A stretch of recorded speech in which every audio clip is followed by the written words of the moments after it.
네, 안녕하세요. 모아경제TV의 강 대표입니다. 자, 오늘 여러분들과 함께 살펴볼 코인은요, 이더리움 코인입니다.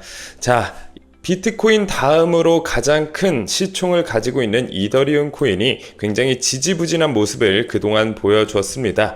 무려 62%라는 말도 안 되는 하락을 보여줬는데요. 자, 사실 많은 분들이 걱정하시는 것처럼 지금 이더리움이 62% 떨어졌다라고 해서 시즌 종료냐? 그건 절대 아니다라고 제가 자신있게 말씀을 드릴 수가 있습니다. 자, 그 이유는 여러 가지가 있겠지만 우리가 과거 불장이라고 했을 때 대표적으로 2021년도를 떠올릴 수가 있는데요. 자, 이때도 마찬가지였습니다. 무려 고점 대비해서 62%의 하락을 보여줬고요. 자, 그 이후에 어떤 모습을 보여줬나요? 다시 한번 바닥 찍어주고 재차 상승하는 모습을 그려줬다라는 거. 자, 그렇기 때문에 현재 이더리움이 이렇게 하락을 했다라고 해서 지금 시즌 종료다 말하기에는 굉장히 섣부른 판단일 수가 있겠다라고 보시면 될 것 같습니다.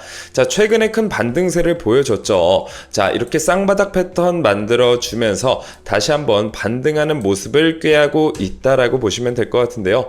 자, 과연 앞으로 이더리움 반등에 성공하면서 신고가까지 경신해 줄 수 있는지, 그리고 현재 거시경제 상황은 어떻게 되는지 제가 여러분들에게 속속들이 하나하나 자세히 알려드릴 테니까요. 오늘 영상 끝까지 집중해서 시청해 주시길 바라겠습니다. 본격적으로 영상 시청하기 전에 좋아요와 구독, 알람 설정 눌러주시면 너무나 감사하겠고요. 오늘 화면에 보이시는 번호로 코인이라고 두 글자 남겨주시는 분들에게는 이더리움에 대한 가장 빠른 대응 소식과 함께 비트코인 시황, 알트코인 추천까지 도와드리고 있으니까요. 많은 분들 참여하시길 바라겠습니다. 자, 고정 댓글 보셔도 링크를 통해서 참여하실 수 있으니까 참고하시고요. 자, 추가적으로 현재 변동성이 굉장히 강한 시장 장세였습니다. 자, 그렇기 때문에 올라갈 때는 물론 현물 투자자분들에게는 좋겠지만 내려갈 때는 어때요? 자, 내려가는 거 그냥 지켜볼 수밖에 없겠죠. 자, 이게 현물 투자의 가장 큰 단점이라고 볼 수가 있는데요. 자, 선물 투자 같은 경우에 어떤 특징이 있어요?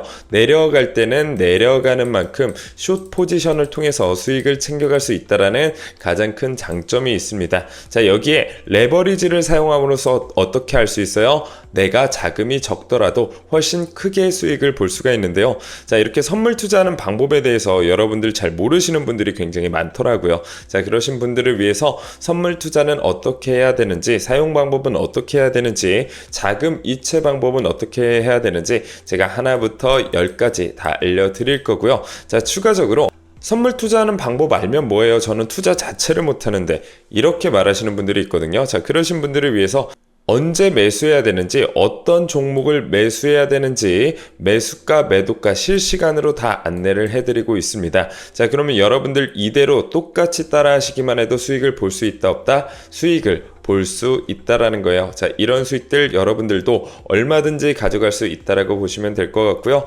어렵지 않게 수익 보는 방법 얼마든지 있으니까요. 오늘 화면에 보이시는 번호로 코인이라고 꼭 남겨주시길 바라겠습니다. 자, 그럼 본격적으로 이더리움에 대한 소식 전해드려 보도록 할게요. 자, 먼저 경제 상황부터 여러분들 알아두셔야 되는데요. 자, 현재 금리 인하가 되냐 안 되냐 이런 이야기가 굉장히 많이 있습니다. 자, 금리 인하가 그만큼 투자 시장에서 중요한 키포인트라고 할 수가 있겠는데요.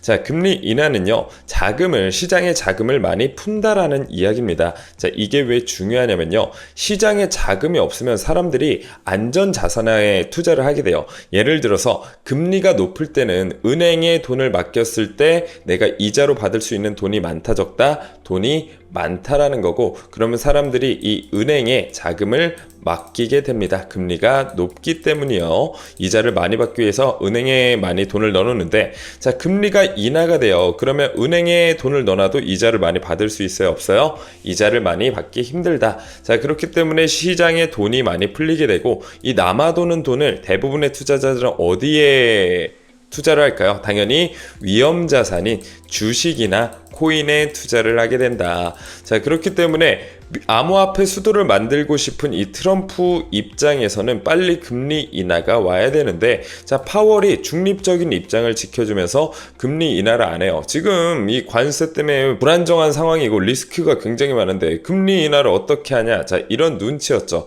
그래서 트럼프가 뭐 파월을 해임하느니 그러느니 의견이 굉장히 많았었는데요. 자, 트럼프가 한 발 물러선 모습을 보여주고 있죠.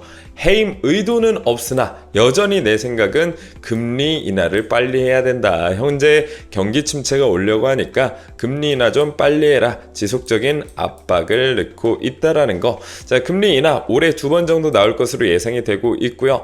베이비 스텝이든 자이언트 스텝이든 나와주기만 하면 시장에 굉장히 긍정적인 호재를 불러일으킬 가능성이 높다. 당연히 비트코인 포함해서 알트코인들의 가격도 상승할 가능성이 높다라는 점 여러분들이 알아두시면 될 것 같고요. 자, 이에 머스크도 굉장히 지금 욕을 많이 먹고 있었던 머스크도 이야기를 하고 있죠.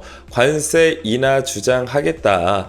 트럼프 관세 정책이 너무 폭압적이다 보니까 관세 인하 주장하고, 관세 인하가 되면 뭐가 또 나올 수 있어요? 네, 금리 인하까지 나와줄 수 있다. 자, 굉장히 많은 인사들이 스탠스를 바꾸고 있는 모습, 암호화폐 시장에는 긍정적이라는 점 여러분들이 기억해 두실 필요가 있고요. 자, 그러면서 전설적인 비트코인 예언가로 불리고 있는 아서 헤이즈도 어떤 이야기를 하고 있습니까? 비트코인 바닥 찍었다. 알트 시즌 대비해라. 다시 말하면 알트 불장은 오지 않았다라는 얘기고요. 자, 사실상 말이 안 됩니다. 자, 알트 불장이 왔었나요? 왔었다라고 얘기하시는 분들은 저는 이해가 안 되는데요. 자, 과거의 흐름을 보게 되면 모든 사람들이 다 비트코인을 하고 있었고 모든 사람들이 업비트를 하고 있었습니다. 할아버지 할머니들이 미용실에서 이발소에서 코인 얘기 나와야 그때가 불장이고요. 회사 엘리베이터에서 코인으로 누가 수익 봤다더라, 누가 코인만 사면 무조건 수익 본다더라, 이런 얘기가 돌지 않으면 알트 불장이 찾아오지 않았다라고 보시면 될 것 같아요.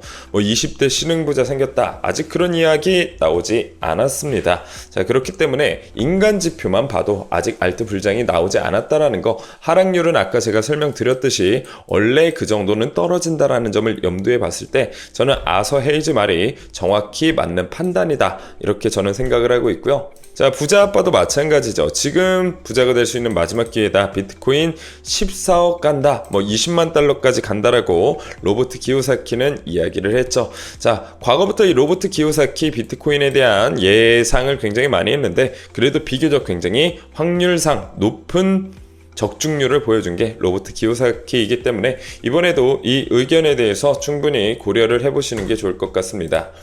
자, 그리고 폴 애킨스가 드디어 집권을 했죠. 저는 5월 초쯤으로 봤는데 생각보다 빨리 SEC 위원장 자리에 앉았습니다. 좀 이례적이다라고 보시면 될 것 같은데, 자, 폴 애킨스는 친암호화폐적인 정책, 친암호화폐 인사 중에 하나라고 볼 수가 있는데요. 자, 벌써부터 70개의 ETF에 대해서 검토하고 있다라고 하고요. 자, 암호화폐 규제 새 국면 기대가 된다. 자, 암호화폐 규제만 딱 이 이야기만 들었을 때는 굉장히 부정적인 단어가 아닌가 이런 생각을 하실 수가 있는데요.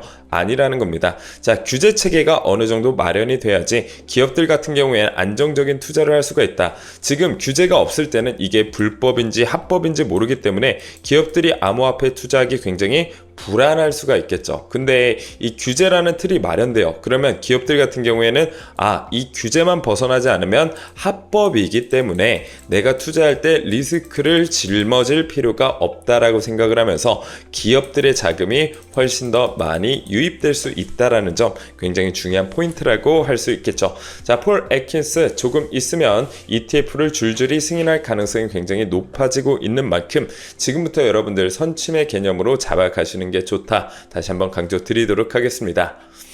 자, 여러 가지 호재들이 굉장히 많이 있지만 세 가지로, 이 기사를 통해서 세 가지로 정리를 할 수가 있겠는데요. 자, 첫 번째는 역시나 트럼프고요. 두 번째는 폴 애킨스, 방금 말씀드렸죠. 자, 그리고 ETF까지 이 3중 호재로 인해서 비트코인 10만 달러 넘어 18만 달러까지 올라갈 수 있다라고 하는데요. 자, ETF, 비트코인 ETF가 현재 어떤 모습을 보여주냐? 비트코인 ETF 유입량이 현재 500배나 증가하면서 이례적인 패턴을 보여주고 있다라는 거, 여러분들이 지금 세력들 같은 경우에 앞으로 어떤 호재가 있는지 우리는 모르나 세력들은 알고 있을 가능성이 높겠죠. 그러면서 어떻게 한다? 선취매 개념으로 접근을 하고 있다라고 보시면 될 것 같습니다. 자, 이러한 관점에서 역시나 암호화폐 시장은 굉장히 긍정적으로 볼 수가 있고요. 자, 그러면 이 개별적인 호재, 이더리움은 어떤 것들이 있는지 한번 살펴보도록 하겠습니다. 자, 첫 번째는요. 자, 이더리움 활성 주소 증가세가 계속해서 이어지고 있습니다. 4월 20일부터 4월 22일까지 이더리움 활성 주수가 무려 30만 개에서 33만 개로 증가하면서 48시간 만에 9.85% 증가했다라는 거, 굉장히 이더리움에 대한 관심도가 높아지고 있음을 의미하고 있고요. 자, 그리고 4월 말로 예정되어 있었던 이더리움 팩트라 업그레이드가 언제로 고정됐어요? 5월 7일로 고정이 됐다라고 보시면 될 것 같습니다. 역시나 이더리움의 굉장히 좋은 호재다라고 볼 수가 있고요. 자, 5월 7일이 다가가면 다가갈수록 기대감 때문에 가격이 올라갈 가능성이 높다라는 거. 자, 여기 써있죠. 이더리움 팩트라 업그레이드 5월 7일로 확정이 됐다라고 이야기를 하는데, 자, 이 팩트라 업그레이드는요, 블록체인 용량을 몇 배로 늘려요? 2배 이상으로 늘리면서 확장성과 개발성 부분에서 역시나 긍정적인 모습을 보여주고 있습니다. 자, 그리고 이 기사가 굉장히 중요한데요. 비탈리 이더리움의 심장을 갈아 끼운다. 자, RISC-V로 속도 100배 향상을 기대하고 있다라고 보시면 될 것 같은데, 자, 여기서 RISC-V가 뭐냐, 뭐 SCV, 테란의 SCV 뭐 이런 건 아니고요. 자, 개발할 때 사용하는 언어, 자, 코딩을 할 때 개발할 수 있는 오픈소스 명령어 체계다라고 보시면 될 것 같은데, 깊숙이 아실 필요는 없는 개념입니다.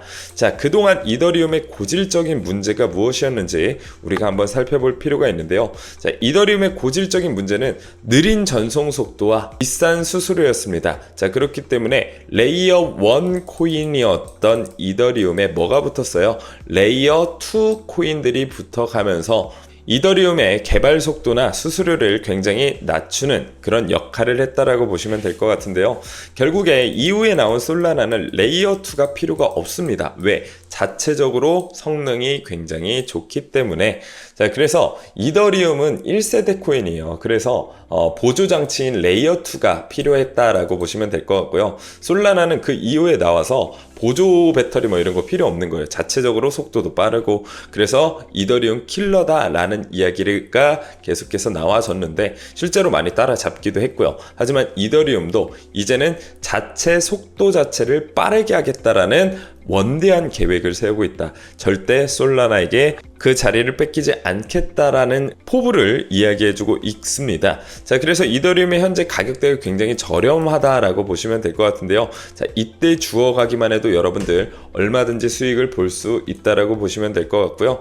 자, 현재 골든크로스와 데드크로스가 반복이 되면서 이더리움은 계속해서 긍정적인 모습을 보여줬습니다. 자, 예를 들어서 자, 이렇게 골든크로스가 나왔을 때 가격이 상승을 했고요. 자, 데드크로스가 나왔을 때 지속적인 하락을 보여줬습니다. 자, 그리고 현재 모습은 어떤 모습을 보여주냐? 자, 20일 이평선을 따라서 계속해서 하락하는 모습을 보여주고 있죠. 자, 이때 맞고 떨어지고, 이때 맞고 떨어지고, 이때 맞고 떨어졌는데, 자, 드디어 20일 이평선 위에서 안착을 하면서 조금 있으면 60일 이평선까지 뚫어주면서 골든크로스가 나오지 않을까. 자, 저는 여러분들에게 좀 공격적인 투자를 원하시는 분들은 지금부터 투자를 하셔도 저는 굉장히 좋은 기회가 될 수 있다라고 생각을 하고 있는데요. 자, 조금 더 보수적인 생각을 하시는 분들은 어떻게 투자하시는 게 좋냐? 자, 이렇게 60일 이평선과 20일 이평선, 자, 이렇게 골든크로스가 낮았을 때, 자, 이때 들어가는 것도 저는 나쁘지 않은 타이밍이라고 생각을 합니다.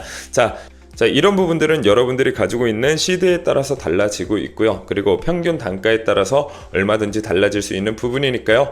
오늘 조금 더 자세한 대응 전략 궁금하신 분들은요, 화면에 보이시는 번호로 코인이라고 2글자 남겨주시길 바라겠습니다. 저는 앞으로도 좋은 영상 계속해서 올려드릴 거고요. 다음 영상에서도 더 고퀄리티 영상으로 찾아뵙도록 하겠습니다. 감사합니다. 앞선 영상 속에서 말씀드린 투자 전략 노하우에 대해 더 자세히 알고 싶은 분들은 지금 바로 영상 설명란 혹은 고정 댓글을 확인해 주시면 됩니다. 현직 경제방송 전문가님이 직접 운영하시는 카페 링크도 첨부해 두었으니 가입하셔서 시황 브리핑과 교육 자료도 함께 받아보시기 바랍니다.